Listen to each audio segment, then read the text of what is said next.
apresentar, né? Eu me chamo Vanessa Miller, eu participo do ambulatório Lago Petesque na parte de neuropsiquiatria, né? E hoje nós vamos estar falando aqui, né? Primeiro com um amigo, já conheço já há 25 anos, agora revelei a idade, né? E que é o Dr. Rodrigo Amaral, né? Que é médico dermatologista, especialista pela Sociedade Brasileira de Dermatologia, é membro titular tanto em cirurgia dermatológica e também membro também da Sociedade também de Dermatologia e professor em cosmiatria da Universidade do Estado do Rio de Janeiro, né, na Unirio. Então, primeiro, obrigada. E eu Imagina, acho um que prazer é aqui é meu. mais um bate-papo. Eu acho que tem muita gente curiosa, né, Com sobre esse certeza. tema, porque muito se fala na preocupação com a parte cardiovascular, com a parte neurológica, com a parte ortopédica, eu acho muscular, mas acaba que a parte, que é a nossa primeira barreira, que é a pele, às vezes a gente só lembra quando tem um calo, né? Um É calinho no verdade. pé.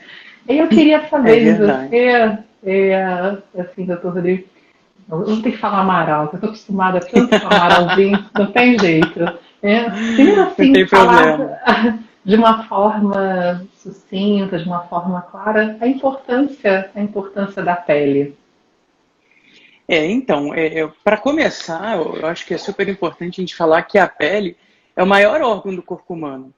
Então, a gente tem que ter Perfeito. um cuidado muito especial com ela, porque é a pele que lida diretamente com o meio externo, né? Então, todas as agressões, todo o contato que a gente tem com o meio externo, a pele que vai sofrer o primeiro impacto.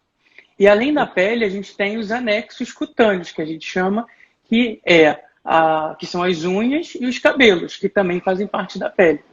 Então, todo esse revestimento, eles são para nossa proteção e principalmente quem é atleta, lida com esporte, que tem muito contato, muitas atividades têm muito contato, então é super importante ter esse cuidado que a gente tem que ter com a pele, sim.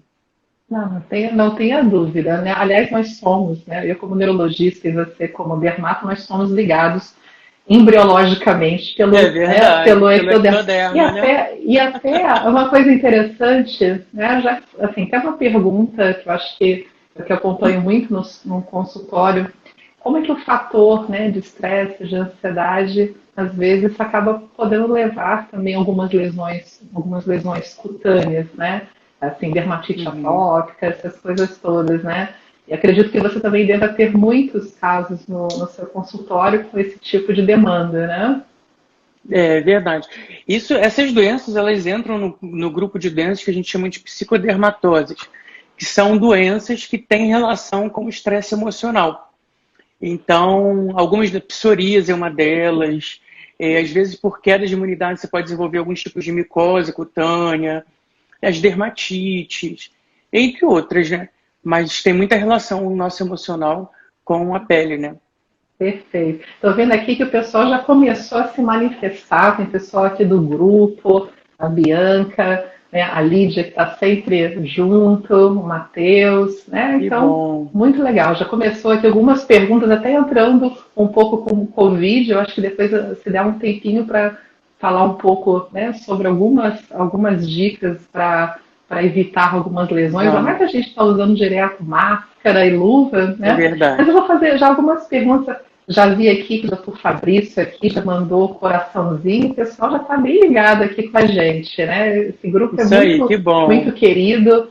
Bianca Vilar, estou vendo que está entrando, então obrigada pelas pessoas. Eu vou pegar aqui já, que eu fiz antes umas perguntinhas lá no grupo, e já tenho aqui algumas, né? Então a Rejane, que faz parte do grupo, perguntou assim: se é comum maratonistas sofrerem, na verdade, maratonistas sofrem muitas assaduras e bolhas, né?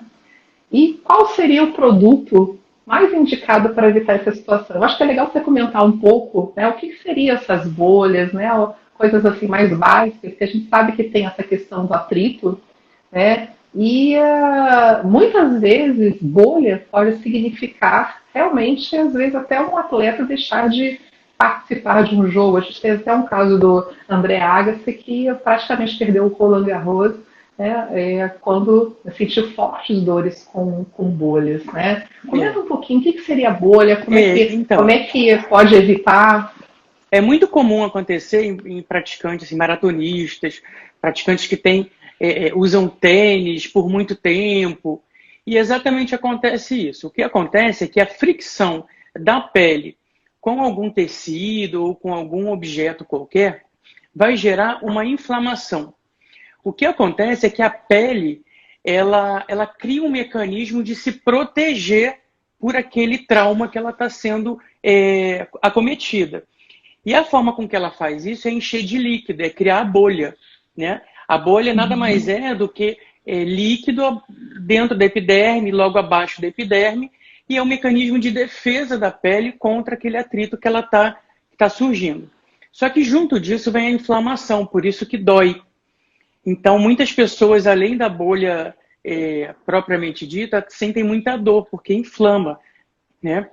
E o que eu falo muito eu nunca recomendo o rompimento da bolha. Por quê? A bolha, você mantém a pele íntegra. Claro que se ela romper por mecanismos naturais, não tem problema nenhum. Agora, você provocar esse rompimento, você está expondo a sua derme ao meio externo. E isso pode gerar alguns tipos de infecção de pele, as piodermites. Porque você cria um mecanismo de rompimento de barreira e as bactérias vão penetrar por aquele furinho que você fez, que você provocou. Então, a minha recomendação sempre é não romper a bolha. Alguns casos que as bolhas são muito, muito, muito grandes e que a gente tem como acompanhar mais de perto, a gente induz esse rompimento. Mas é um rompimento acompanhado pelo médico, em que a gente sabe os cuidados que que vai estar tendo em casa, uso de antibiótico ou não, isso fica a critério, mas a gente sabe que está tendo esse cuidado. O importante para tratar prevenção de bolha, usar algum tipo de barreira, ou esparadrapo. Hoje em dia tem algumas bandas colantes com cola específica, tipo um band-aid mesmo, que você pode colocar nos locais onde tem mais atrito para você se proteger. E isso não serve só para pé. Tem gente que usa também muito contato no cotovelo, você pode aplicar nessa região, e para prevenir. Para tratamento, se a bolha não estiver infectada, o tratamento é só você manter a bolha no local dela e usar alguns reparadores cutâneos. A gente sabe que existem alguns cremes no mercado que, à base de pantenol, vitamina B5, algumas outras substâncias que vão acelerar essa reptilização e vai acelerar esse processo de cicatrização. No mais importante de tudo é você prevenir, é não deixar com que a bolha chegue. Você já sabendo os locais mais específicos do trauma, já aplicar ali uma banda de proteção. Não, maravilha. Eu estou vendo aqui que muita gente já está ligada. Uma das suas fãs número 1, não posso dizer que... Agora que eu vi aqui, a Sueli, querida, né? Muita gente. Mas tem outras pessoas também, né? Liliana, Lucas... Que enfim, bom, todos muito bem-vindos. O Matheus, Paula Lopes. Queria realmente que as pessoas mandassem algumas perguntas, mas eu vou, né? A Débora aqui, Barros, também está mandando, né, um olá. E aí tem uma pergunta também de um chamãozinho querido que faz parte do nosso grupo, que é o seguinte, né? Que ele justamente fala que às vezes no CrossFit ele usa aquelas luvas, né? Quer dizer, a primeira coisa, saber se deve-se usar luvas ou não, porque, enfim, é muito comum aquelas lacerações, né, da pele quando se faz CrossFit. Então, assim, né, como é que seria essa questão da luva? Aliás, luva tem até uma coisa interessante. A primeira vez quando eu fui me aventurar para fazer boxe, me emprestaram a luva. Aí eu até fiquei assim, falei, nossa, né, médica, quando olha a luva já estava utilizada, tinha um cheiro, né? E eu falei, nossa, a quantidade de fungo que deve. E eu estava naquele ímpeto, né, de querer, né, de repente lutar um pouco, eu acabei pegando essa luva. Mas vamos comentar um pouquinho sobre essa questão desses materiais, se deve utilizar luva ou não, e assim, se deve compartilhar esse tipo de material, né? Então, as luvas, elas são realmente bem-vindas e ela é de uso pessoal, né? Então, justamente por isso, evitar a infecção cruzada entre as pessoas que estão utilizando. Eu sempre recomendo a utilização de luvas, e a gente vê muito nos esportes de peso, né? CrossFit, musculação, enfim. Porque você vai proteger a sua mão. Você vai evitar o atrito direto da pele com o aparelho que você está usando. Então a luva, inclusive, ela te protege contra o surgimento de calosidades. E aí, aproveitando isso, eu queria explicar um pouquinho a diferença entre calo e calosidade. São coisas diferentes, apesar do nome, são coisas diferentes. O calo, ele se origina por um espessamento da pele devido a uma protuberância óssea. Então, você tem um aumento de uma região óssea, geralmente isso acontece no pé, na sola do pé, na planta do pé, e aí aquela pressão naquele lugar constante, a pele acaba criando uma barreira de defesa. E aí isso chama calosidade, porque tem relação com uma protuberância óssea. Perdão, isso é o calo. A calosidade não tem relação. A calosidade, ela é o espessamento puramente da pele. E aí tem vários fatores. No caso da musculação, crossfit, geralmente você tem nas interseções, nas articulações interfalangianas ou metacarpofalangianas, você tem algumas protuberâncias. E aí, por conta da fricção e da pressão que você tem ali, você acaba fazendo um espessamento da pele. Por isso que a gente recomenda realmente o uso da luva, porque você vai proteger a sua pele desse dano de fricção que está tendo. Mas sempre a luva é de uso pessoal, nunca compartilhar para evitar infecção cruzada. Não, maravilha, bem esclarecedor, né? Quem nunca teve um calo e que depois colocava... Né? Eu estou vendo aqui, tem até pessoas aqui de fora aqui do Rio de Janeiro, né? Que bom. No Cross Rio das Ostras. Novamente aqui, Bianca Vilar, né? Tá também perguntando um pouquinho sobre essas questões também relacionadas ao Covid. Depois a gente vai deixar esses minutinhos para falar um pouquinho sobre o Covid, né? Mas eu tô anotando. E tem uma pergunta interessante aqui, ó, que a Lídia Russo colocou. Dizem que a prática esportiva, os tratamentos estéticos duram menos tempo, é verdade? Em parte. O que dura realmente menos tempo é a toxina botulínica. A toxina botulínica, ela faz uma paralisia da musculatura, e quem faz atividade mais pesada usa muita musculatura da face, né? Isso é muito comum. E por estímulo, você acaba perdendo um pouco do tempo de ação dessa toxina e realmente dura menos. Ela dura por volta de 3 meses para face e em pessoas normais 4 a 6 meses. Não fala muito isso, senão as pessoas vão começar a não querer fazer atividade física e ficar... Não, pode fazer, gente. É só fazer a toxina de 3 em 3 meses. Ó, ficou a dica, né? A doutora Renata Castro também tinha deixado uma pergunta, né? Que é a cardiologista, que nos ajuda muito no ambulatório, né? Lá no grupo do PPESC. Ela estava comentando alguns casos, né? Dizendo o seguinte, que tiveram casos recentes, inclusive vinculados na mídia, de cancelamento de lutas do UFC, que os atletas, o Cigano, José Aldo, Carlos Sapato, apresentaram celulite, né, em membros inferiores. E assim, quais são os cuidados que devem ser tomados para evitar, né? E até falar para algumas pessoas assim, que não estão, né, da área de saúde, a diferença realmente do que é celulite, né, que, né, em relação à infecção, estafilococcia, estreptococcus, a celulite da estética, né? As pessoas acham que a celulite, de uma maneira geral, né, que a celulite são aquelas depressões que tem na coxa, principalmente de mulher e tal. Não isso, existe. na verdade, não, mas não é uma existe. coisa que criaram. Mas, enfim, na verdade, o nome disso é lipodistrofia ginoide, que os leigos chamam de celulite. O nome técnico para celulite realmente é uma infecção / inflamação do tecido celular subcutâneo, que é o tecido de gordura que fica logo abaixo da pele. Geralmente, a celulite ela é causada por uma bactéria, que é o Staphylococcus aureus, então é uma infecção, e ela tem que ser tratada como tal. E geralmente a gente usa antibióticos, beta-lactâmicos, antibióticos que combatem esse tipo específico de agente, né, de bactéria.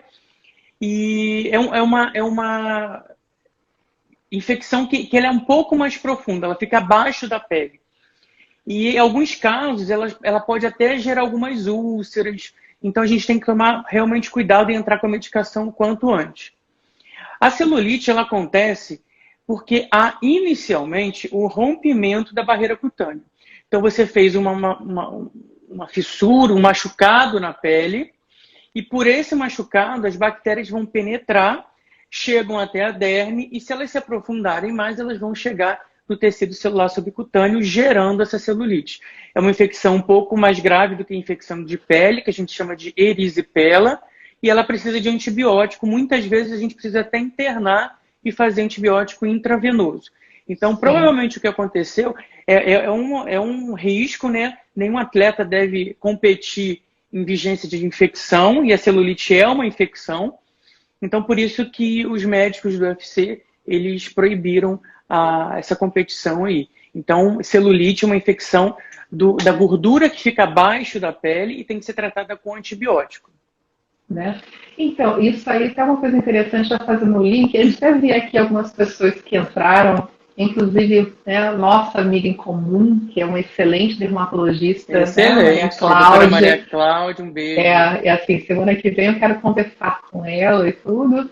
Também o Dr. Rafael, também, que faz parte também do grupo do PPS. Então, assim, tem, né, muitas pessoas aqui participando, né? E até aproveitando, fazendo esse link em relação, né, a que está falando sobre infecção, né, estafilococcus, streptococcus, assim, eu acho que é legal, Amaral, conversar um pouco sobre compartilhar, né, alguns materiais, o quanto que a gente deve, né, ter como medidas profiláticas para evitar lesões, né? A gente sabe que tem algumas doenças cutâneas que são transmissíveis.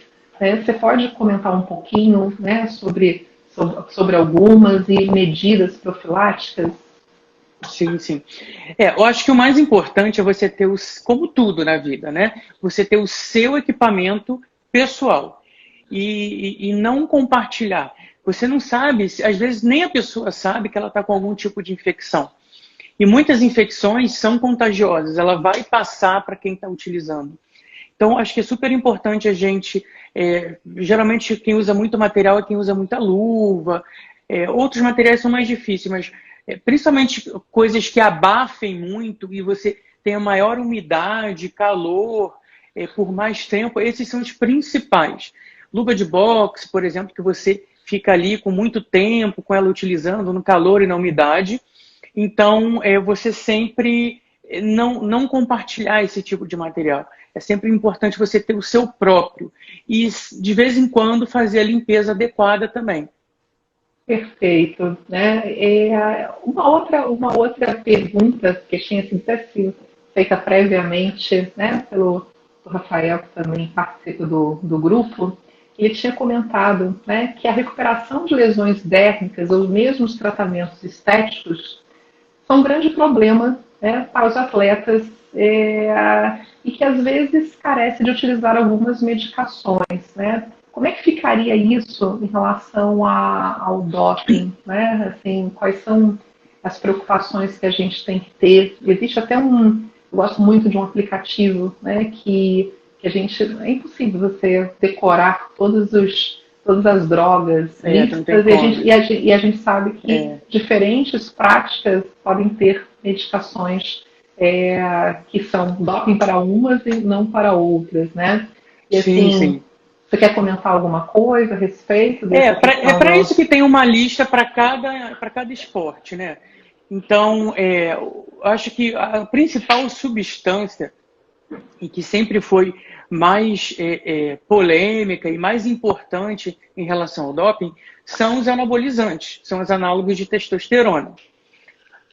Para uma relação direta com a pele, a principal lesão que a gente vê com o uso de andrógeno é a acne, o surgimento de acne.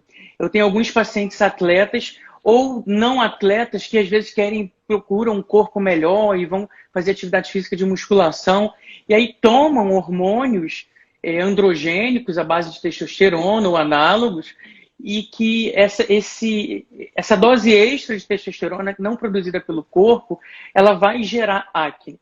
Você tem um estímulo hormonal para formação dessa lesão de acne. E geralmente é uma acne que é muito extensa e é mais difícil de ser tratada. Ela pode pegar muito dorso, que é uma região extensa, e o mais importante é você interromper o uso, né? Então não tem muito para onde fugir. Isso falando diretamente da pele, fora os outros tipos de lesão, hepática, cardiovascular, que a testosterona exógena com seus análogos elas podem dar, né? Mas pensando diretamente na pele, e outra coisa também que é importante. Para o homem, você tem atrofia testicular e para a mulher, masculinização. E na masculinização, você tem perda de cabelo. Então, é muito importante a gente falar isso, porque você diminui a produção do cabelo e você fica com aquele aspecto de calvície, que é a calvície feminina, por conta do excesso do hormônio androgênico. Então, acho que para a mulher é muito importante essa questão tanto da acne quanto do cabelo. E para o homem também pensar, né, na questão da atrofia testicular, lesão hepática também, e o cabelo também.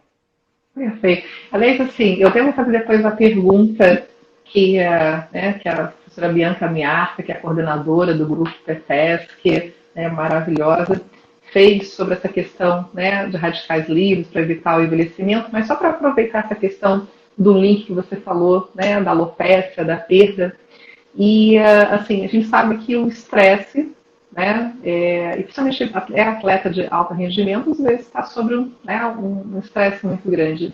E algumas perguntas, né, relacionadas a isso. Como é que o estresse pode afetar, né, induzir, na verdade, a alopecia?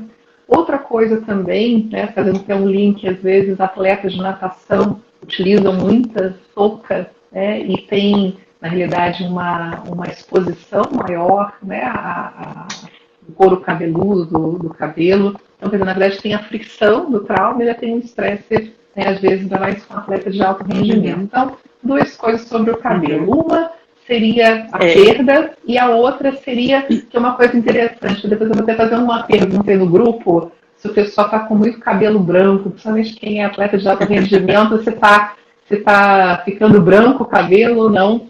Comenta um pouquinho sobre isso. Então, a gente tem uma condição de queda de cabelo que se chama eflúvio telógeno. O eflúvio telógeno é uma queda do cabelo na fase telógena do crescimento capilar, que é a última fase. O que acontece é que essa fase ela é abreviada em muitos dos casos.